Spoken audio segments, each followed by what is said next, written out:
네, 안녕하세요. 김한들입니다.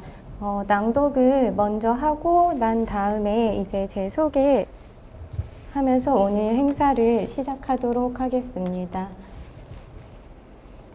저녁은 멀리서 온다. 저녁은 멀리서 온다는 릴케의 눈에 덮인 그윽한 전나무 숲을 지나의 한 구절입니다. 저녁은 눈에 덮인 숲을 지나 멀리서 옵니다. 그제서야 사람들은 조용해지고 안락한 의자에 묻혀 생각에 잠깁니다. 10년간의 소란스러웠던 사회생활을 벗어나 이 책을 썼습니다. 홀로 책상 앞에 앉아있던 그 모든 시간이 저에게는 저녁이었습니다. 글을 쓰며 지금 제 삶의 가장 큰 부분을 차지하는 두 단어를 떠올렸습니다. 청춘과 미술. 그 두 가지에 관해 곰곰이 생각했습니다. 청춘은 어쩌면 나이라는 숫자가 아니라 역할을 정하는 경계 아닙니다. 학생은 직장인이 되고 소녀가 엄마가 되면 어쩐지 경계 밖으로 밀려납니다. 바람이나 의지와 상관없이 벗어난 나를 발견하게 됩니다. 반면 미술은 경계가 없습니다. 작품 앞에서 나는 과거에도 현재도 그리고 미래에도 관람자입니다. 그러니 우리는 미술 안에서 영원한 청춘입니다. 부유하지만 자유로운 특혜를 영위할 수 있습니다. 마음껏 기뻐하고 슬퍼하고 좌절하고 위로받는 것이 가능합니다. 10년간 수많은 그림을 보며 살았습니다. 그중 발걸음을 잡는 작품은 드물었습니다. 드문 만남은 저를 오랜 시간 머무르게 했습니다. 사람들이 옆에 그림으로 옮겨갈 때도 저는 그 자리에 서 있었습니다. 혼자 보는 그림이었습니다. 혼자 보는 그림은 마음을 움직였습니다. 마음이 어딘가에 다다르며 안정을 얻었습니다. 참을 수 없는 가벼움이 스스로 정박했습니다. 그렇게 혼자 봤던 내 작가의 작품을 함께 실었습니다. 이 책을 읽는 독자분들의 시간이 저녁이면 좋겠습니다. 네, 안녕하세요. 저는 김한들입니다. 지금 제가 낭독을 한 이 혼자 보는 그림이라는 책의 저자이기도 하고요. 오늘 행사의 시작은 제가 책을 쓰면서 가장 먼저 여러분이 읽을 수 있는 책 머리에 글을 쓴 것을 낭독해 보았습니다. 저와 그리고 이 책에 대한 소개를 먼저 간단하게 해드릴 텐데요. 저는 김한들이라고 하고요. 큐레이터로 학고제라던가 갤러리 현대와 같은 이제 대형 화랑에서 한 12년 정도 이제 기획 일을 했고요. 그리고 여기 글에서 나온 것처럼 재작년부터는 사회생활에서 약간 벗어나서 이제 원래 강의하고 있던 학교에서 이제 겸임교수로 일하면서 이제 현대미술사 그리고 이제 비평에 대한 강의를 하고 있고요. 그리고 또 이제 글 쓰는 거에 이제 주력을 하는 생활을 최근에는 하고 있습니다. 이 책 같은 경우는 방금 이제 말씀드렸듯이 제가 그 사회생활을 좀 마무리를 하고 이제 회사를 퇴사한 이후에 이제 앉아서 그동안의 시간을 조금 정리해 보면서 쓴 글이에요. 그런데 이제 저 자체가 어려서부터 미술 공부를 하기도 했고 그리고 이제 일도 미술 일을 워낙 꾸준히 했기 때문에 제 얘기를 쓰는데 이제 미술이 빠질 수는 없더라고요. 그래서 그러한 이제 미술과 함께했던 삶 중에서 이제 기억에 남았던 작가분들, 같이 일했던 분들의 이제 작품을 함께 실어서 사실 그 작품에 대한 뭐 해제 같은 거는 아니지만 그냥 제 이야기와 어울려서 여러분이 감상할 수 있도록 이제 구성을 했던 책입니다. 그래서 오늘 이 책에 대해서 이제 낭독을 하고 여기에 대해서 이야기 나눠보기 전에 혹시 이 책을 읽고 오신 분이 있는지 제가 궁금해요. 혹시 책을 읽어보셨던 분이 계실까요? 손 들어주시면. 네, 알겠습니다. 그러면 이제 읽지 않으신 분들도 있는 걸로 감안을 하고 제가 오늘 행사를 진행하도록 하겠습니다. 우선 좀 행사 소감에 대해서 이제 이야기를 하고 이제 그 다음 낭독을 시작을 하고 싶은데요. 이제 저 같은 경우는 가을 하면은 떠오르는 행사가 두 개가 있어요. 우선 첫 번째로는 키아프라고 이제 들어보신 분들도 계실 텐데, 그거는 이제 국제 아트페어, 이제 코엑스에서 열리는 대형 행사고, 그리고 또 이제 다른 하나 행사가 이 서울 국제도서전입니다. 그래서 저 같은 경우는 사실 이제 여름에는 그 키아프라는 행사를 준비하면서 정말 한 3개월은 정말 온 열정을 거기에다가 이렇게 쏟아 붓는 생활을 한 10년을 계속 했던 것 같아요. 그래서 키아프가 항상 이제 국제도서전보다 날짜가 앞에 있는 경우가 많아서 거기서 뭔가 이렇게 에너지를 다 쏟고 국제도서전에서 약간 그 허전한 마음 같은 거를 채워가고는 했는데, 제가 이 행사에서 이렇게 오늘 낭독회를 하게 돼서 굉장히 좀 영광으로 생각을 하고요. 소중하게 생각을 하고, 그리고 이제 즐겨가던 서점에서 또 행사를 진행하게 돼서 너무 기쁩니다. 그리고 여러분께서 이렇게 참석해 주셔서 더 기쁜 것 같아요. 현장에 와서 보니까. 그래서 오늘 이제 이 진행은 제가 방금 저녁은 멀리서 온다를 읽은 것처럼 글을 5개 정도 낭독을 하고요. 그리고 거기에 대한 저의 이야기를 이제 간단하게 하고 나서 5개의 글과 이제 이 이야기가 다 마무리된 다음에 시간이 혹시 남는다면 한 10분 정도 질의 시간을 하고 마무리를 하려고 합니다.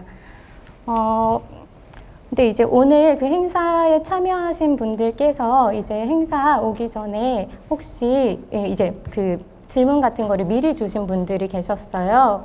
그 중에서 행사 당일 오늘 떠오르는 그림이 있으신가요? 라는 질문을 주신 분이 계셨는데요. 이 질문에 대한 답을 먼저 하고 나서 이제 행사를 시작해보고자 합니다. 그래서 오늘 그 행사 당일인 오늘 이제 떠오르는 그림은 구정아 작가의 Your Tree My Answer이라는 이 작업이에요. 그래서 사실 이제 가장 최근에 봤던 전시들 중에 이제 보았던 작품이라서 그렇기도 하고요. 그리고 이 작업을 지금 이 작품 같은 경우에는 이제 PKM에서 그 구정아 작가 개인전에서 선보이고 있는 작품인데요. 이 전시가 열리기 전에 그 작가분께서 본인의 그 인스타그램 계정에 이 시리즈를 굉장히 좀 꾸준히 요 몇 달 올리셨어요. 근데 제가 이미지를 보고 이제 제목을 보면서 너의 나무 나의 대답이잖아요. 한국말로 제목이 그게 굉장히 시적이고 아름답더라고요. 그래서 너무 아름다운 작업이다 라고 생각을 했는데 실제로 보니까 더 그렇더라고요. 그래서 이 작품이 생각이 났고 또 이 작품이 생각이 난 이유는 오늘 행사를 하면서 이제 여러분을 만나게 될 텐데 그 사람마다 본인을 하나의 나무라고 생각을 하면 제가 낭독한 뒤에 오늘 행사가 끝나고 난 뒤에는 이렇게 이 나무에서 저 푸르른 잎, 꽃 같은 것이 저렇게 피어나듯이 여러분도 오늘 행사 이후에 뭔가 본인을 피울 수 있는 그러한 계기가 이 시간이 됐으면 좋겠다는 생각에서 이 작품이 오늘 아침에 생각이 났습니다. 그럼 두 번째 낭독을 시작하겠습니다. 고요, 그 안에 머무르기. 나는 이 여자를 좋아한다. 처음 본 순간부터 그랬다. 여자는 파리에서 온 큰 나무 크레이트 안에, 그 안에 작은 나무 크레이트 안에, 그 안에 작은 종이 상자 안에 들어 있었다. 바스티유의 작은 작업실에서 서울까지 먼 길을 왔는데도 흐트러짐이 없었다. 여자는 벽 너머에 앉아 있다. 벽으로만 이루어진 공간이지만 차갑거나 불편해 보이지 않는다. 재킷과 무명천을 다리 밑에 두어 자신만의 안락함을 찾은 것 같다. 그녀는 무언가에 몰두한 듯 고개를 깊이 수그리고 있다. 수그러진 고개를 따라가 보면 손에는 종이와 펜이 잡혀 있다. 손에 든 펜은 어느새 종이의 가장 아랫부분까지 다다라져 있다. 여자를 좋아하는 것은 아무래도 대학 시절 내 모습이 생각나서다. 미국에서 학교에 다닌 나는 방학이면 한국을 오기보다 유럽으로 여행 떠나는 것을 선택했다. 부모님은 서운해했지만 한국보다 짧은 시간에 갈 수 있다는 것은 포기할 수 없는 메리트였다. 유럽에 가면 그곳에 사는 친구들을 종종 만나고는 했지만 대부분 나는 혼자였다. 좋아하는 미술관에 가서 알던 그림의 실물을 보고 새로운 그림을 발견하는 일에 온 정신과 마음을 빼앗겼기 때문이다. 갔던 미술관을 며칠에 걸러 다시 가고 마음에 드는 그림 앞에서는 이 여자처럼 철퍼덕 주저앉아 그림에 대한 글을 쓰며 한참을 머물렀다. 그때의 노트를 보면 모든 글이 그림에 대한 묘사로 시작하지만 어쩐지 자기 고백이나 다짐 같은 것으로 끝맺어져 있다. 심리 상담 같은 방법을 통해서도 답을 구할 수 없고 오직 자기 자신만이 알아내야 하는 것들이 있다. 나는 그것들을 그림 앞에서 찾았던 것 같다. 여기에 미술이 가진 힘이 있다. 어떤 작품은 우리의 삶에 의미를 보탠다. 고요 그 안에 머무르기라는 글을 낭독을 해보았습니다. 이제 이 글과 관련된 제 이야기를 잠시 해보려고 하는데요. 이제 저 같은 경우는 어려서부터 이제 미술 공부를 해서 보통 예체능 하는 분들이 거의 다 그러하듯이 이제 유치원 때부터 사실 미술학원을 다니면서 이제 미술을 시작을 했어요. 그래서 그 이후로 이제 꾸준히 그 미술을 했는데요. 그래서 이제 예중 입시에도 준비를 하고 그러다가 조금 남들보다 빠르게 좀 일찍 유학을 떠나게 됐습니다. 그래서 이제 유학을 가서도 이제 실기로 대학을 가야겠다는 생각을 하면서 계속 학교를 다녔는데 막상 대학교를 갈 때가 되니까 내가 실기를 전공을 해도 될까라는 생각이 들었어요. 그러니까 그거는 내가 과연 작가를 할 수 있을까라는 생각이랑 이제 똑같다고 의미가 생각을 할 수도 있을 것 같은데요.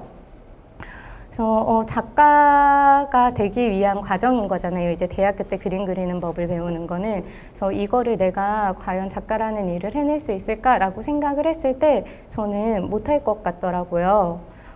그림은 너무 좋은데 제가 오늘은 이제 앞에서 이렇게 낭독까지 하고 있는데 사실 굉장히 좀 이렇게 내성적이기도 하고 앞에 나서는 거를 이렇게 즐기는 성격은 아니라서 생각을 드러내는 편도 아니고 그래서 뭐 친구들이랑 같이 이제 뭐 먹으러 갈 때 메뉴 정할 때도 그냥 좋아 그냥 너네 먹고 싶은 거 약간 이런 성격이거든요. 근데 이제 작가 같은 경우는 이제 본인이 어떤 생각을 하고 있는지 작업으로 표현해야 되고 그리고 그 본인이 이제 작업으로 표현해낸 것을 특히 이제 시각예술 하시는 분들은 이제 말로 또 이제 대중이라던가 아니면 뭐 이론 하시는 분들한테 이렇게 설명해야 되는 순간이 굉장히 많습니다. 그래서 저는 그거를 할 수 없을 것 같더라고요. 제 생각을 표현하고 그거를 설명하는 일을 남들 앞에서 할 자신이 사실 없었어요. 근데 워낙 일찍부터 미술이 아닌 다른 거를 하지 않았기 때문에 그러면은 이제 대학에 가서 뭐를 해야 될지라고 이제 생각을 했을 때 이제 부모님께서 그러면 이론 공부를 좀 해보는 게 어떻겠니? 라고 해서 이제 이론 공부를 시작해서 지금까지 오게 됐습니다. 근데 이제 이론 공부를 하다 보니까 정말 그게 제 성격에 잘 맞더라고요. 그 이론 같은 경우는 작가분들한테 이야기를 들어야 되고 그거를 이제 제가 정리를 해서 이제 읽어내고 이러한 일이라고 할 수 있는데 그 남의 이야기 듣는 거가 저에게는 이제 제가 이야기하는 것보다 사실 훨씬 편한 일이기 때문에 그래서 이제 그렇게 이제 이론 공부를 시작하게 됐고 일을 또 시작을 하게 됐습니다. 그래서 이제 이론을 전공을 하고 그 안에 작품 안에 담아있는 작가가 하고 싶은 많은 이야기에 제가 주목을 하기 시작해서 대학교 때 공부하면서 이렇게 여행 다니면서 그 미술관에 가서 그 작업들을 실제로 보고 그리고 그 앞에 앉아서 그래서 이게 정말 어떤 의미일까 실제로 보니까 어떤 뭐 느낌의 차이가 있나 이러한 그 글들을 굉장히 많이 적었어요. 지금 생각하면 미술관 직원분들이 좀 무서웠을 수도 있을 것 같은데 막 한 작품 앞에 1시간씩 앉아서 제가 혼자 글을 쓰기도 하고 그런 시간을 가졌는데요. 그렇게 이제 작품을 오래 바라보면서 쓴 글들을 시간이 한참 지난 뒤에 한 2, 3년 전에 펼쳐보니 처음에는 작업에 대한 묘사로 시작을 하는데 항상 그 끝은 저에 대한 어떤 다짐이라던가 이제 깨달음 같은 걸로 정리가 되어 있더라고요. 그래서 이제 이 글을 가지고 왔는데 그게 이제 저의 경우에는 미술 작품을 보는 일이었지만 사람마다 약간 이렇게 삶에 대한 깨달음을 얻게 되는 활동이라던가 계기 같은 게 있는 것 같아요. 그래서 뭐 누군가에게는 그게 뭐 운동이 될 수도 있을 거고 누군가에게는 이제 명상이 될 수도 있을 거고 한데요.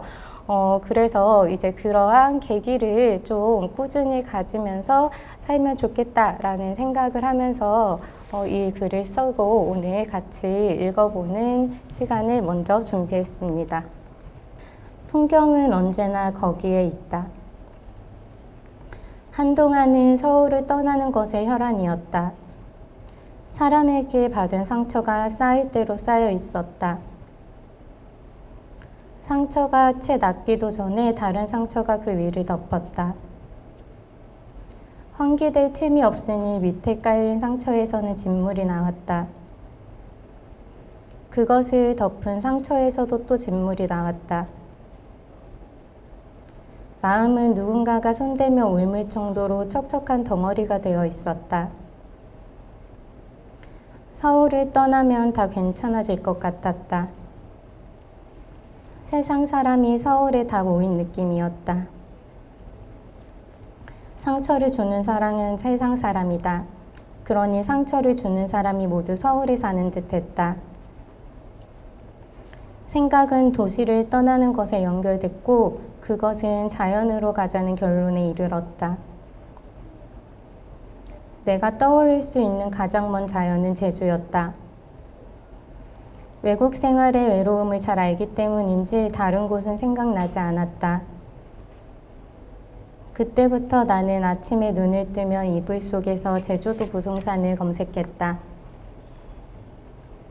이후 추가해 놓은 부동산의 블로그의 업데이트를 확인했다. 그러다 어느 날은 마음에 드는 매물을 찾았다. 전나무에 둘러싸여 제주 전통 구옥과 신옥이 함께 있는 집이었다. 전통 구옥을 뜯어 고쳐 갤러리를 만들고 신옥에서 살면 좋겠다고 생각했다. 노출식 인테리어가 유행이지만 나는 전형적인 화이트 큐브를 만들겠다고 계획했다. 마음은 이미 두 건물 사이 마당에서 모닥불을 피우며 전시 오픈 뒤풀이를 열었다. 엄마에게 전화를 걸었다. 엄마 드디어 집을 찾았어. 같이 보러 가자. 한들아 정말 자연에 가서 살고 싶은 거야? 응. 솔직히 도망가고 싶은 마음 반, 자연에 살고 싶은 마음 반이었다. 하지만 도망간다고 하는 것은 부끄러우니까 자연에 살고 싶다고 말했다. 속마음을 들킨 것 같으니 괜한 핑계들이 늘어놓았다. 사람은 어른이 돼서도 숨기지 못하는 아이의 모습을 가지고 산다. 가만히 듣고 있던 엄마가 말했다. 한들아, 도시에서 일할 수 있는 시간은 흘러가는데 자연은 어디 안 가. 그게 정말 이유라면 천천히 생각해. 맞네. 응, 끊는다. 맞는 말을 하니 변명거리가 떠오르지 않았다. 엄마는 이미 전화를 끊었다. 통화 시간만 남은 전화기를 바라보며 생각했다. 정말 그렇다.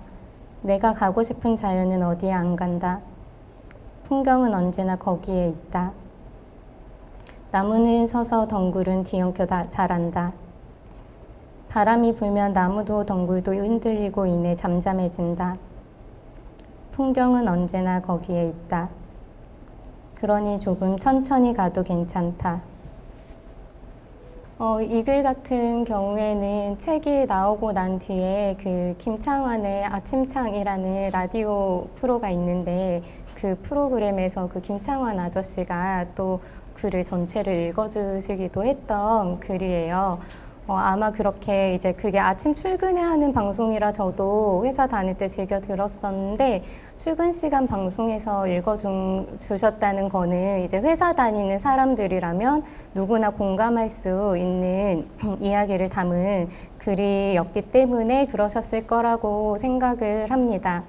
그래서 저 같은 경우에는 그래서 한국의 대학교를 졸업하고 와서 이제 아까 말씀드렸듯이 이제 갤러리에 취직을 해서 일을 계속 했는데요. 좋아하는 일을 이제 하는 거니까 즐거운 시간이었다고 말할 수 있지만 그럼에도 불구하고 또 굉장히 고통스러운 시간이기도 했고 그 고통스러움은 보통 그냥 90% 이상 거의 99%가 그 인간관계의 어려움 특히 그 직장 내에서 인간관계에서 비롯을 했던 것 같아요. 그래서 여기에 써놓은 것처럼 정말 한 7, 8년 차 이제 회사 다니면서는 그때 되니까 오히려 사람 대하는 거에 익숙해져야 되는데 나와 맞지 않는 사람과의 경험이 쌓일 대로 쌓이다 보니까 유연해지지 않고 약간 더 힘들어지는 어떤 그런 시기가 오더라고요. 조금 유연해지는 듯 하다가 이게 뭔가 그 안에 쌓여있던 게 폭발하는 것 같은 시기? 그래서 그때 굉장히 좀 힘든 시간을 가지고 일을 그만두고 싶다는 생각도 많이 하고 일을 꾸준히 해야겠지만 혼자 할 수 있는 일을 찾고 싶다는 생각도 정말 많이 했었어요. 근데 그렇게 이제 시간을 가질 때의 그 이야기를 지금 낭독을 해드린 건데, 제가 그래서 제주도에 가서 나만의 갤러리를 하면 좋겠다라는 생각을 했었거든요. 이제 지역 작가들도 소개를 하고, 근데 그때 부모님이 이제 이렇게 얘기를 해주시더라고요. 제주도는 네가 언제 가도 거기에 있고 그 지역 작가들을 위해서 이제 일하는 건 언제든 할 수 있는데 지금 일을 배우고 그렇게 열정적으로 할 수 있는 시간이 네 인생의 20대, 30대 그때이지 않니? 라고 이야기를 하시는데 거기에 대고 어떤 부정을 할 수가 없더라고요. 그리고 이러한 인간관계의 힘듦 때문에 이거를 지금 일하거나 이 경험을 포기하고 내려가기에 포기해야 되는 것들이 사실 너무 소중하다는 좀 깨달음을 얻게 됐던 것 같아요, 그때. 그래서 오히려 그 깨달음을 얻으면서 이 내 소중함을 지키기 위해서 내가 소중하게 생각하는 거를 지키기 위해서 어쩌면 이렇게 좀 누군가 때문에 힘든 일이 아무것도 아닐 수도 있겠다. 중요한 정도를 이렇게 점수를 매겨가지고 비교해보자면 나한테 일이라던가 미술은 한 99점이라고 하면 그 사람이 내 인생에 있어서 점수는 5점도 안 될 텐데 내가 이런 것 때문에 포기하기는 참 내 일이 중요하구나 라고 생각을 하고 나니까 터졌던 마음이 다시 이제 가라앉고 앞으로 이제 한 5년 정도 더 회사 일을 잘 할 수 있더라고요. 그래서 오늘 이 이야기를 한번 회사 생활에서 이제 앞에 이야기가 좀 학창 시절의 이야기라면 회사 생활을 이제 겪으면서 어려웠던 일들을 이제 이야기하기 위해서 두 번째 낭독글로 정해 보았습니다. 이제 세 번째 글을 낭독을 해볼 텐데요. 이 글 같은 경우는 이제 제가 이렇게 회사 생활을 하고 난 뒤에 퇴사하고 나서 여행을 가서 썼던 글인데요. 같이 읽어보도록 하겠습니다. 대학을 졸업하고는 지체 없이 한국에 왔다. 사실 부모님은 내가 미국에 머물며 대학원에 가기를 바랬다. 하지만 조기 유학생이 한국에 가겠다는 의지를 꺾지 못했다. 친구들도 만나고 싶고 떡볶이도 매일 먹고 싶었다. 그 나이 때 친구와 떡볶이만큼 중요한 것은 없었다. 한국 식당은 생각날 때마다 가기에는 조금 멀었다. 한국에 왔으니 취직을 해야 했다. 그때 한국에서 가장 큰 아트페어가 열린다는 소식을 들었다. 아트페어면 최소 100개의 갤러리는 한자리에 모인다. 이력서를 50개 인쇄해서 가지고 행사장으로 갔다. 부스마다 하나씩 그것을 두고 나왔다. 매몰차게 돌려보내며 받아주지 않는 곳도 있었다. 그러던 중 전화가 왔다. 여기 와서 면접 보지 않을래요? 그날 면접을 보고 합격한 회사를 10년이나 다녔다. 좋은 작가를 찾고 만나서 이야기를 나누고 함께하는 전시를 기획했다. 그 해에 아트페어도 나가고 글도 쓰며 작품을 그 누구보다 가까이서 보고 느꼈다. 회사 생활에 지칠 때도 있었지만 일에 지쳤던 적은 단 한 번도 없었다. 그렇기에 위기가 찾아온 것은 예상 밖의 일이었다. 이상하게 어느 날부터는 출근해서 사무실에 들어서면 가슴이 답답했다. 크게 숨을 쉬어 공기를 조금 집어넣고 자리에 겨우 앉고는 했다. 회사에 큰 불만도 없고 일이 힘든 것도 아닌데 이유를 알 수 없었다. 슬럼프가 왔나 보다라고 생각하고 6개월만 버텨보기로 했다. 6개월을 버티고 나니 상황이 더 안 좋아졌다. 그때부터는 출근해서 사무실에 들어서면 눈물이 났다. 매일 아침 화장실에서 혼자 울다가 자리로 돌아왔다. 옆자리 직원은 퉁퉁 부은 내 눈을 보며 난감했을 거다. 아는 척하기도 모르는 척하기도 어려운 일을 반복했으니. 생각이 많아졌지만 딱히 답이 나오지도 않았다. 우선 사무실에서 자꾸 울 수는 없으니 일을 쉬어야겠다 생각했다. 그렇게 생각하고 나니 16 이후 쉼을 갖는 것이 처음이라는 것을 깨달았다. 학교에 다니며 살림을 하고 졸업하고는 바로 취업을 했다. 회사에 출근하면서도 대학에서 강의도 했다. 우선 매일 출근하는 일부터 멈추자고 생각했다.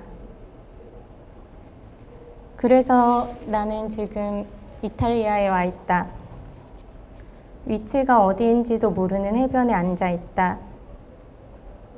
바다에 가고 싶다는 나를 위해 친구와 함께 길을 나섰다. 텅 비어있는 새벽에 트램을 타고 기차역에 가서 표를 끊었다. 고속열차만 있는 줄 알았던 이탈리아에도 무궁화 열차같이 오래된 것이 있었다. 느린 속도로 달리는 열차는 가끔 간이역에 멈춰섰다. 하지만 방송도 없이 곧 다시 출발하고는 했다. 목적지가 궁금했지만 잠든 친구는 말이 없었다. 아침이 된 창밖에는 해가 비치기 시작했다. 아침 특유의 노란 빛이 초록 대지 위에 내리는 것을 보았다. 그 빛은 내가 앉은 기차의 창 안으로도 들어왔다. 푸른 부직포로 만든 커튼의 색과 섞여 오묘한 기운으로 나에게 다가오고 있었다. 그 안에 머무르니 알 수 없는 목적지는 다다를 수 없는 곳처럼 느껴졌다. 얼마나 달렸을까? 바다가 보이기 시작했다. 아침은 수평선에 부딪혀 깨진 조각으로 빛났다. 친구를 살며시 흔들어 깨우며 바다야 라고 조용하게 말하기도 했다. 몇 정거장을 더 지난 뒤에 우리는 내렸다. 나는 재빨리 역 이름을 찾아 사진으로 남겼다. 그리고 저 멀리 걸어가고 있는 친구를 향해 뛰었다. 친구의 곁에 서자 말도 안 되게 짧은 거리 안에 이 해변이 나타났다. 예쁘게 칠해진 오래된 건물이 늘어서 있고 그 곡선을 따라 펼쳐진 해변. 어른들은 수영복을 입고 자갈 위에 누운 채 독서를 즐기고 아이들은 바다에 들어가 웃으며 헤엄치는 곳. 신기하게 바다 냄새는 나지 않았고 모든 것이 햇빛 아래 산뜻했다. 마음 먹고 쉬는 것이 마냥 편안한 것은 아니었다. 익숙하지 않은 여유가 맞지 않은 옷을 입은 것처럼 불편했다. 그리고 나만 뒤처지지 않을까, 내 자리가 사라지지 않을까 하는 생각에 불안이 몰려오는 날도 있었다. 그런 날이면 스스로를 달래기 위해 같은 말을 되뇌었다. 같은 속도로 가는 이는 세상에도 없다고, 세상 어디에도 없다고, 그러니 타인의 기준에 맞춰 조바심 낼 필요가 없다고, 지금 삶의 속도에 의연하게 발을 맞추자고. 이탈리아로 떠나면서도 죄책감이 자꾸 들었다. 하지만 해변에 앉아 가장 뜨거운 태양에 달아오른 마음을 두고 생각한다. 지금의 나는 생애 어느 때보다도 열정적이며 삶을 즐기고 있다. 휴가 기간에 맞춰 의뢰 움직인 것이 아니라 여행이라는 길을 떠나 있다. 내가 나의 삶을 여행한다는데 어느 누가 비난할 수 있을까? 아마 얼마 지나지 않아 나는 바쁜 삶을 다시 꾸릴 것이다. 세상에는 모두 때라는 것이 있기 마련이니까. 지금 내 나이에 할 수 있는 일을 놓치면 안 되니까. 몸이 고되더라도 그래야만 후회하지 않을 테니까. 그래도 아주 가끔은 이렇게 쉼을 즐기며 살자는 다짐을 애써 해본다. 좋아하는 미술관이 멀어도 가끔은 찾아가 전시를 보는 것. 그런 소중한 경험을 마치고 나오는 길에 차를 마시며 작품에서 받은 감동을 온기로 모간에 남겨놓는 것. 나이가 들었을 때 감기에서 나를 지켜주는 것은 이렇게 쌓은 온기일 것이다. 삶을 지키는 것은 결국 마음이고 마음은 이런 기억에서 온다. 이름 모를 해변에서 가장 뜨거운 지금 같은 순간에서 말이다.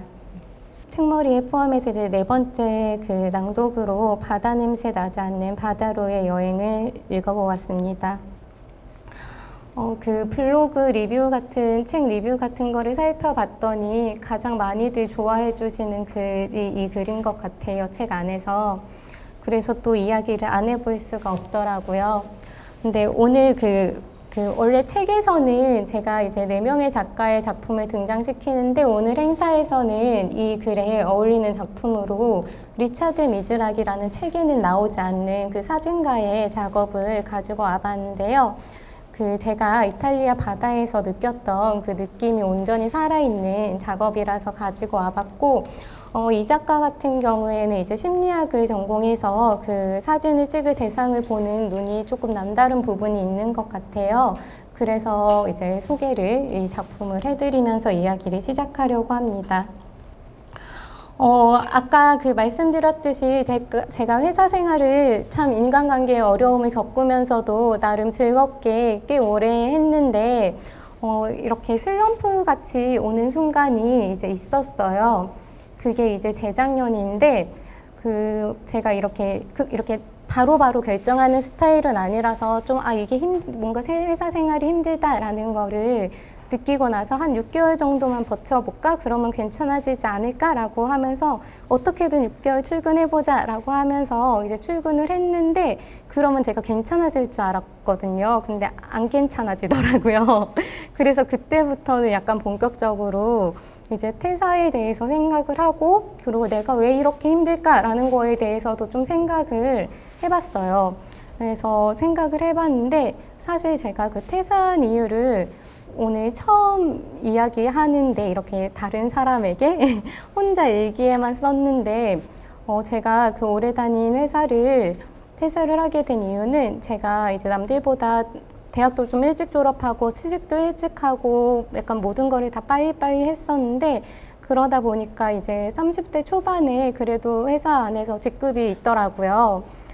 근데 그거를 스스로 깨닫게 되는 어떤 순간 그러면 내가 이 회사를 10년을 더 다니면 이 회사에 더 높은 직급이 되겠구나 라고 생각을 하는 순간 숨이 턱 막혔던 것 같아요. 사실 이제 아직 젊고 어린 나이인데 약간 스스로 좀 안주하려고 하는 것을 깨닫는 순간 내가 이렇게 살아도 되는 건가? 라는 생각을 하게 됐고 그래서 사실 이제 퇴사를 하게 됐어요. 굉장히 좀 안정적인 직장이고 막 제가 크게 문제를 일으키지 않는 한 오래 다닐 수 있는 곳이었는데 아직 더 많은 거를 도전해봐야 되는 나이라고 생각을 하고 나니까 그렇게 한 회사에 오래 다니는 것이 또 마냥 좋은 일은 아닌 것 같더라고요.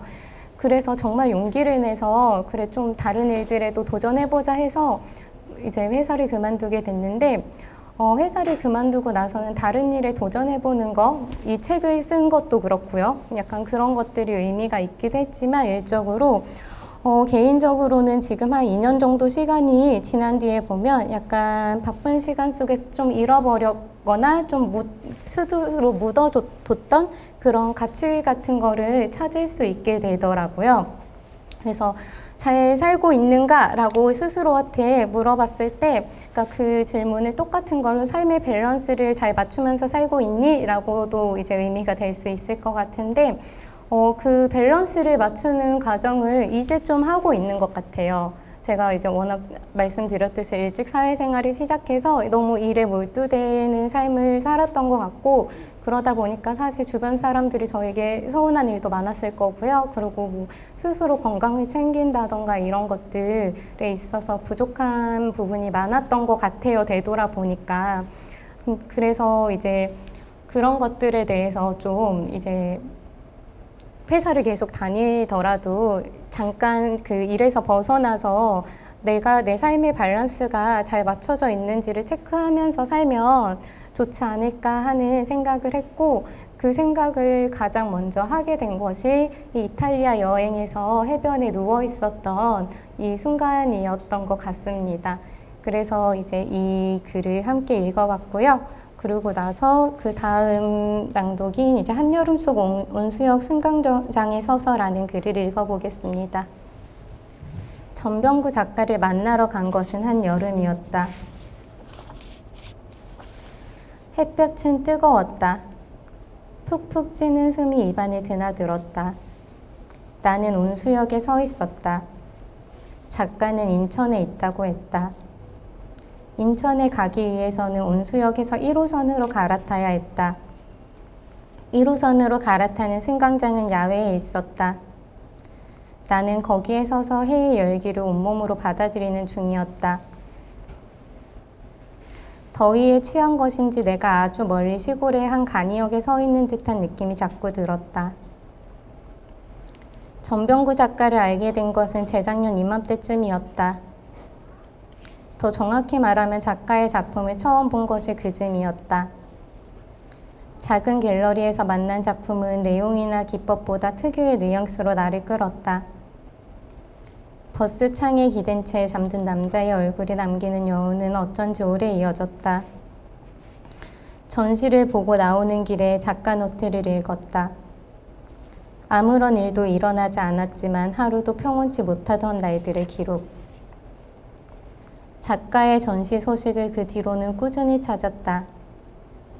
하지만 바쁜 일상에 치여 한번 가지는 못했다. 언젠가는 청주에 있는 한 레지던시를 외근으로 방문했다.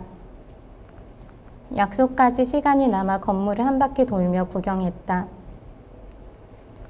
전병구 작가의 당시 작업실도 거기에 있어서 문 앞을 서성거렸다. 차마 문을 두드리지는 못하고 붙어있는 엽서만 사진을 찍고 돌아섰다. 회사 근처 미술관에서 작가의 전시가 열렸다.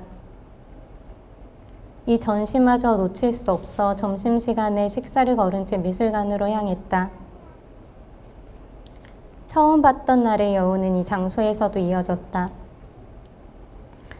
작가와 한번 꼭 만나보아야 할 것 같다는 생각이 들었다. 연락처를 받아 조심스럽게 말을 건넸고 작가는 반갑게 맞아주었다. 우리는 그의 작업실에서 만나기로 했다. 그래서 나는 인천에 가고 있다. 작업실에 들어서니 보고 싶던 작품들이 한쪽에 걸려 있었다. 나는 한동안 거기에서 눈을 떼지 못하고 멈춰섰다. 온몸에 스며들었던 열기가 빠지고 마음은 안정을 찾았다. 그제야 나는 자리에 앉아 작가와 이야기를 나누기 시작했다. 개인적인 일로 온 것인데도 직업병으로 인터뷰를 시작했다. 마치 함께 전시를 준비하는 작가의 작업실에 온 듯 질문을 던졌다. 무슨 물감을 사용하는지, 어떤 풍경에서 영감을 얻는지, 캔버스 크기 선택에 특별한 이유가 있는지, 앞으로 계획은 어떻게 되는지 등의 것들을. 그러다 문득 던지게 된 마지막 질문은 이거였다. 처음에는 어떤 그림을 그리셨어요? 작가는 작업을 시작하던 시절 그림을 보여줬다. 무질서하게 쌓인 포장재 위에 기대어 스마트폰을 보는 사람, 널브러진 모니터 사이에서 쪽잠을 자는 사람, 우리가 주위에서 흔히 볼 수 있는 풍경을 담은 그림은 아니었다. 무엇을 그린 거냐고 물으니 작가는 대답했다. 공장에서 일할 때 그린 것이라고. 생각해보니 작가의 대학 졸업 연도와 대학원 입학 연도에는 간격이 있었다. 여느 미대생들이 겪는 진로 고민의 시기를 작가도 경험한 듯 했다. 대학을 졸업하고 작업을 계속해야 할지 말아야 할지, 말아야 한다면 무슨 일을 해야 할지, 그것에 후회하지 않을 자신이 있는지, 그러한 고민을 하면서 공장에서 아르바이트를 했던 것 같다. 그 이야기를 들은 순간 나는 작가를 다시 바라보았다. 좋아하는 일을 하기 위해 기다린다는 것은 실로 어마어마한 일이다. 좋아하지 않는 것을 기다릴 때보다 훨씬 큰 마음을 소유하기 때문이다. 그가 그 대단한 일을 해낸 큰 사람으로 느껴졌다.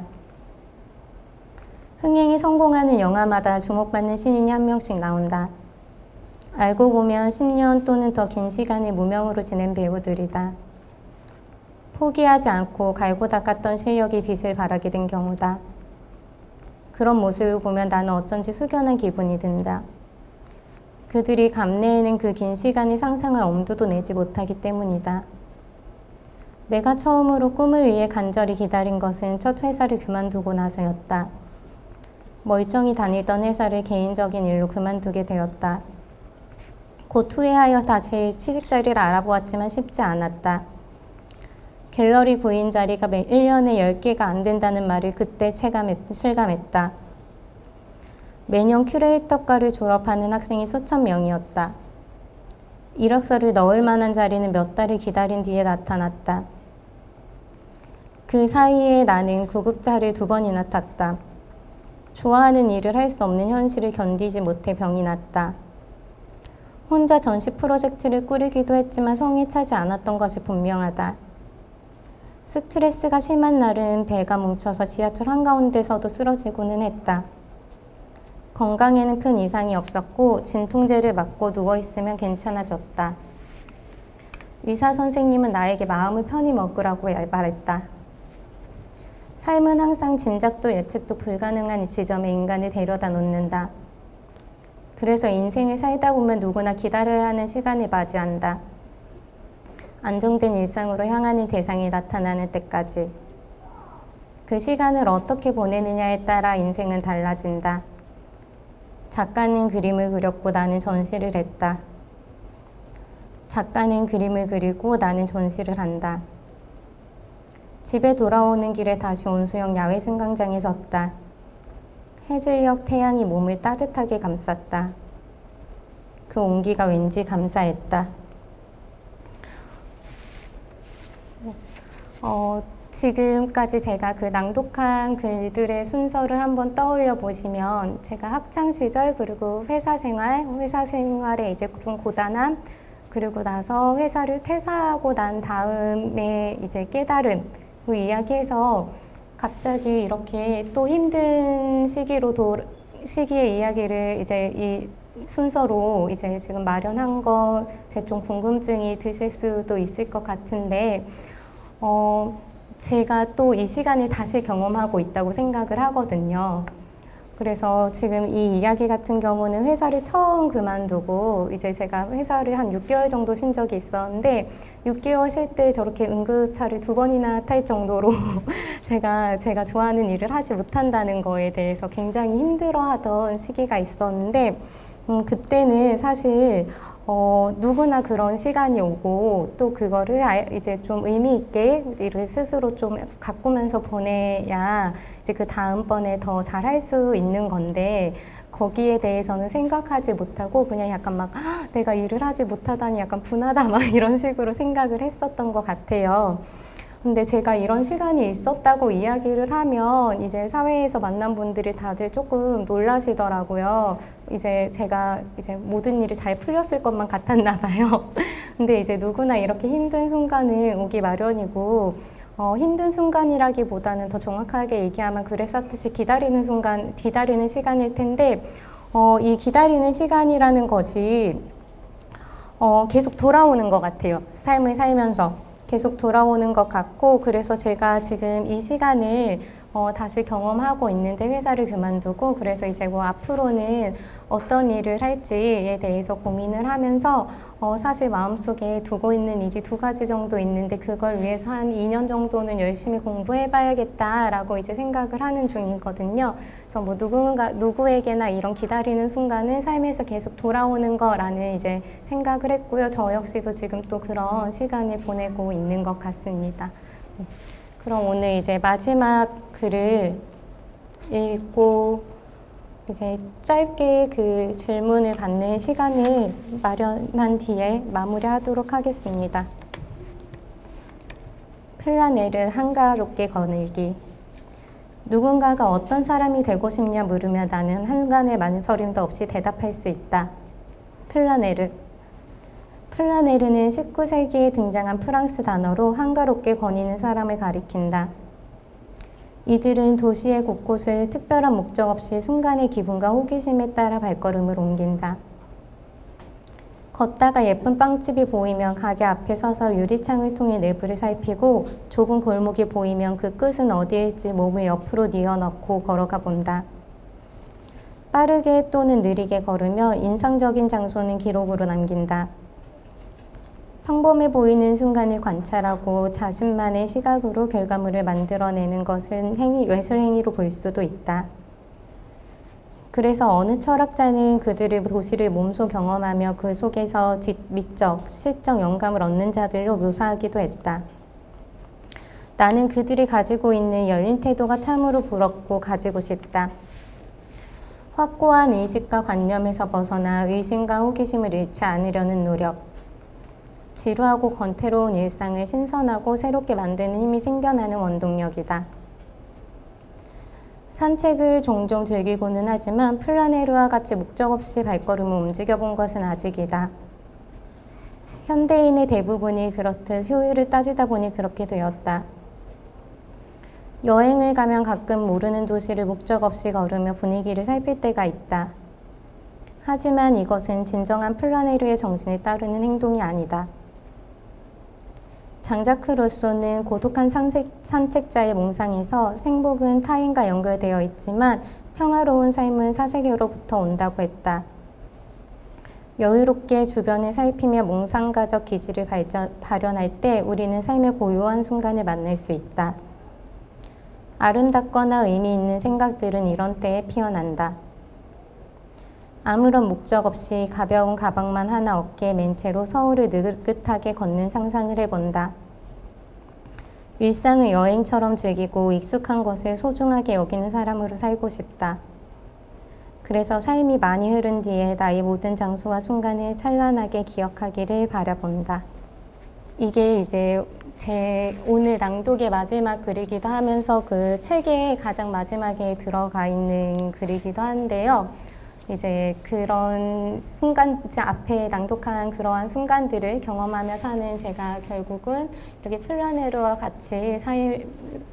같은 삶을 꿈꾸면서 이제 산다는 이야기를 책에서 이제 하고 싶었고, 그리고 그러한 삶을 이제 다른 분들에게도 이제 이런 삶의 형태도 있습니다라고 보여드리고 싶었던 것 같아요. 벌써 마무리를 해야 될 텐데요. 이 책이 이제 올해 1월 초에 나왔어요. 그래서 지금 벌써 이제 11월이니까 벌써 책 나온 지 1년이 다 되어 가더라고요. 그래서 요 1년 사이에 이제 주변 사람들이 책 냈냐고 물어봐서 그렇다고 해서 같이 그분 앞에서 검색을 해볼 때 감사하게도 많이들 관심을 가져주셔서 항상 순위권에 있을 때 소개를 지인들에게 할 수가 있어서 제가 너무 기뻤었거든요. 그래서 그동안 약간 꾸준하게 관심을 가져주셔서 감사하고요. 그리고 앞에 그 You are Tree My Answer이라는 그 작업을 보여드리면서 이야기 드렸듯이 약간 오늘 시간으로 그 당신의 나무도 활짝 피어나기를 바랍니다. 그리고 그 작업 보시면 으로 그게 그린 그림이라서 제가 동양화에서 굉장히 큰 매력이라고 생각을 하는 부분인데 이렇게 저렇게 한지에 수목 찍으면 그 번져나가는 것이 그 경계가 참 애매하잖아요. 근데 그게 어떤 삶의 유연성 같은 거랑 통하는 부분이 있는 것 같아서 제가 굉장히 좋아하거든요. 그래서 오늘 약간 그 활짝 피어난 것도 저렇게 경계를 딱 맺지 않고 앞으로 이제 살아가시는 데 있어서 피어나는데 요 경험이 가끔씩 생각날 수 있기를 바라면서 저는 오늘 행사를 마무리를 하겠습니다. 감사합니다.